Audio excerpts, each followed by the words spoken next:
Now let's try and answer this question.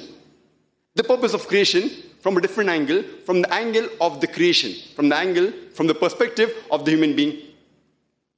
That why have the human beings been created by Almighty God? And the reply to this question is given in the Quran, in Surah Araf, chapter number 7, verse number 172 and verse number 173. Allah says that He brought out from the loins of Adam's children, may peace be upon him, all the descendants, and asked them that, am I your Lord?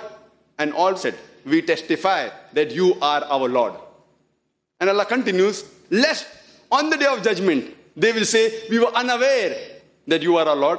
Or lest they may say that our ancestors, they worshipped somebody else, they did shirk, they associated partners, and we just followed them, so they are the liars, we should not be blamed.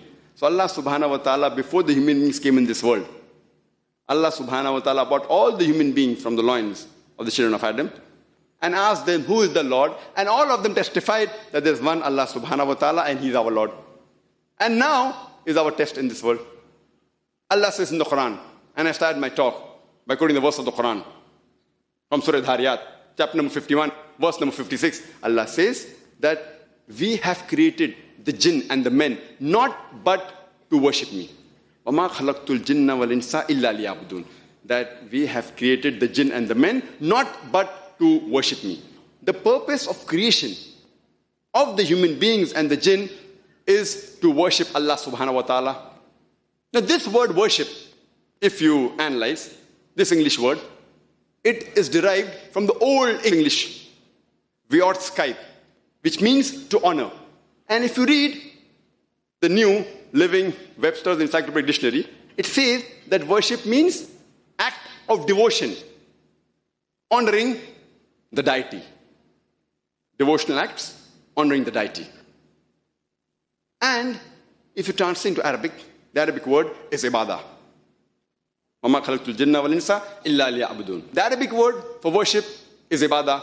It is derived from the root word abd, which means a slave. And it is the duty of the slave to be obedient to all the wills and wishes of the master. So ibadah means total submission to the will of the Creator, Allah subhanahu wa ta'ala. Ibadah means total submission to the will and wishes of the Creator, Allah subhanahu wa ta'ala. And further, if we analyze that, even one of the forms of worship, as mentioned in the English dictionary, is glorification. As Allah says in the Quran, in Surah An-Nasr, chapter number 110, verse number 3, Allah says, إِذَا جَاءَ نَصْرُ اللَّهِ وَالْفَتْحُ وَرَأَيْتَ النَّاسَ يَدْخُلُونَ فِي دِينِ اللَّهِ أَفْوَاجًا فَسَبِّحْ بِحَمْدِ رَبِّكَ وَاسْتَغْفِرْ إِنَّهُ كَانَ تَوَّابًا. That means glorify the praises of the Lord. Glorify the praises of the Lord. So one form of worship is glorification of the Creator, of Allah subhanahu wa ta'ala. And one may ask that why does Allah subhanahu wa ta'ala require the human beings to glorify Him? Is Allah subhanahu wa ta'ala dependent on the praises of the human beings? See, irrespective, if all the human beings praise Allah subhanahu wa ta'ala, it will not make Him superior. And if not a single human being praise Him, yet it will not diminish Him. He is the same.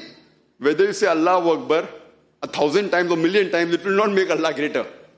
Or if you don't say Allahu Akbar also, it will not make Him less. He is the greatest, He'll remain the greatest. And Allah says in the Quran, in Surah Fatir, chapter 35, verse 15, that Allah subhanahu wa ta'ala doesn't require the human beings. It is we who require Him. It is the human beings who require Him, and He is worthy of all praises. Allah subhanahu wa ta'ala does not require creation. It is the creations who require Allah subhanahu wa ta'ala, and He is worthy of all praises. So the question is, why does He require us to praise Him? The reason is, it is for our own benefit. Because it is a human tendency that if we praise a person, if a person is famous, we tend to follow his advice. For example, if your mother is suffering from a heart problem, and there are two options. The one option who you have is the best doctor in the world. Number one, very famous, everyone knows him. Number one.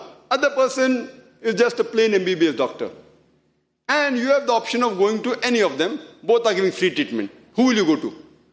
But naturally, you go to the one who's very famous, number one in the world, the heart specialist.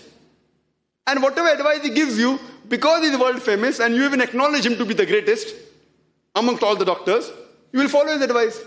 That is the reason when we praise Allah subhanahu wa ta'ala and call him, he's the greatest, he's the most merciful, he's the most kind. The moment we praise him, whatever advice he has given us in the last and final revelation, the glorious Quran, or whatever advice he has given us through his messengers, and the last and final messenger, Prophet Muhammad sallallahu alaihi wasallam, we will follow it.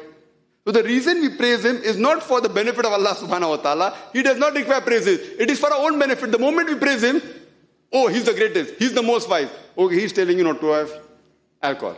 Then you stop having alcohol. The moment you agree that he's the most wise, he's the greatest, he's the most merciful, immediately whatever advice he gives you, it is human tendency, we follow the advice of the person who's the greatest. So that's the reason we praise him for our own benefit.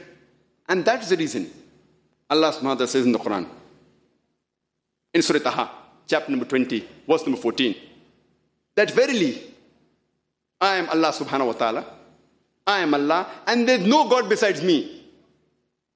So remember me regularly and offer prayer regularly. Allah is guiding. That offer prayer regularly. Because today in the world there are so many evils, so many distractions, we tend to deviate. This salah is a sort of programming towards righteousness. This form of worship is a programming towards righteousness. We are getting programmed. As the doctor says, that for a healthy body, you require minimum 3 meals a day. So, for a pure soul, for a healthy soul, you require minimum 5 times salah.